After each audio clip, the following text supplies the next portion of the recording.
これちょっと癖になるかも。まずはこちらを聞いてください。どうですか？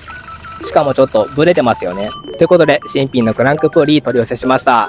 長い間お疲れ様でした。交換後はすっかり安定しています。